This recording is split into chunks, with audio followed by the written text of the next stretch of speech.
आपल्याला प्रत्येक वाद जिंकण्याची गरज नसते. गीतेत श्रीकृष्ण अर्जुनाला प्रत्येक युद्ध लढायला शिकवत नाही, ते अर्जुनाला कोणतं युद्ध का लढायचं हे समजवतात. बऱ्याचदा आपल्याला आयुष्यात असे लोक भेटतात जे आपल्याला मुद्दामून भडकवतात, चुकीचं बोलतात, आपल्याला कमी दाखवण्याचा प्रयत्न करतात आणि तेव्हा आपल्याला असं वाटतं की यांना तर उत्तर दिलंच पाहिजे, कारण आपल्याला सत्य सिद्ध करायचं नसतं. खरं तर आपल्याला आपला इगो जपायचा असतो, कारण आपण अनेकदा सत्यासाठी नाही तर अहंकारासाठी लढत असतो. हे बघा, कोणत्याही वादाच्या वेळी आपल्या मेंदूत काय घडतं हे आपण बघूया. जेव्हाही आपलं कोणी अपमान करतं, टीका करतो, तेव्हा मेंदूत एक धोक्याचा सिग्नल जातो. तेव्हा लगेच मेंदू मधला अॅमिगडाला सक्रिय होतो आणि फाईट मोड ऑन होतो. आणि जर फाईट मोड ऑन झाला तर आपल्या हृदयाचे ठोके वाढतात, जेणेकरून आपल्या सगळी बॉडीकडे ब्लड सर्क्युलेशन होऊन आपण खूप ऍक्टिव्ह सतर्क होऊ. अशा वेळी ताण तणावाचे हार्मोन सुद्धा वाढतात, ज्याला आपण अँड्रेनालिन आणि कॉर्टिसॉल म्हणतो. आणि याचमुळे आपला विचार करण्याचा जो भाग असतो तो अतिशय कमी होऊन जातो. अशा वेळी आपण लॉजिकल विचार करत नाही आणि याचमुळे परिणाम असा होतो की आपण लगेच उत्तर देतो, मनातील ते बोलतो, जे वाटेल त्या पद्धतीने आपण जिंकण्याचा प्रयत्न करतो. पण जर अशा वेळी आपण काही सेकंद शांत राहिलो तर मेंदू पुन्हा नॉर्मल मोड मध्ये येतो आणि आपण तेव्हा योग्य निर्णय घेऊन समोरच्याला रिप्लाय देऊ शकतो. हे बघा, वादात आपल्याला नेहमी उत्तर द्यायची सवय कशी लागते. कोणी आपल्याला काही बोललं तर आपण लगेच त्याला उत्तर देतो आणि अशा वेळी आपल्याला थोडासा लगेच दिलासा मिळतो. मग मेंदू हेच शिकतो, कोणी काही बोललं, रिप्लाय दिला,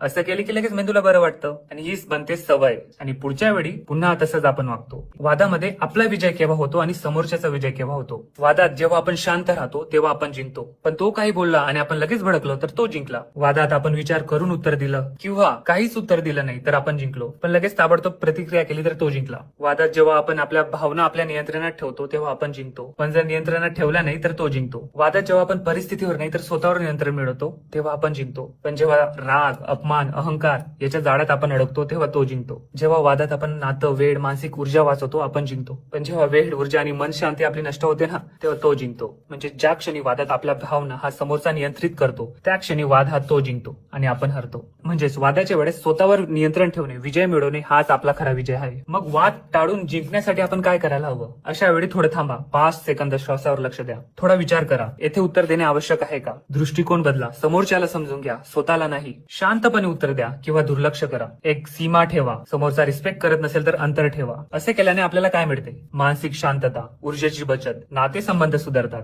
कारण आपले नाते खरं वादामुळे बिघडत नाही, तर त्या वादामध्ये फ्लो मध्ये आपण जे काही बोलतो करतो ना त्यामुळे खरे आपले नाते बिघडतात. स्वतःचा विकास होतो, आपण आपल्या फिलिंग्स, भावना कंट्रोल करायला शिकतो. कधी बोलायचं? जेव्हा समोरचा शांत असेल, जेव्हा संवादाने उपाय निघू शकतो, जेव्हा तुमच्या बोलण्यातून काहीतरी सकारात्मक बदल होईल. कसं बोलायचं? शांतपणे, आदराने, तथ्यावर बोला, भावनांवर नाही. मीने सुरुवात करा, तू ने नाही. उपाय सुचवा, दोष देऊ नका. सत्य हेच आहे की प्रत्येक वाद जिंकून आपण लोकांना हरू शकतो, पण अनेकदा त्यात आपली स्वतःची शांतता हरवते. मोठा तो नसतो जो प्रत्येकाला उत्तर देतो, मोठा तो असतो जो ठरवतो ही लढाई माझ्या शांततेपेक्षा महत्वाची नाही.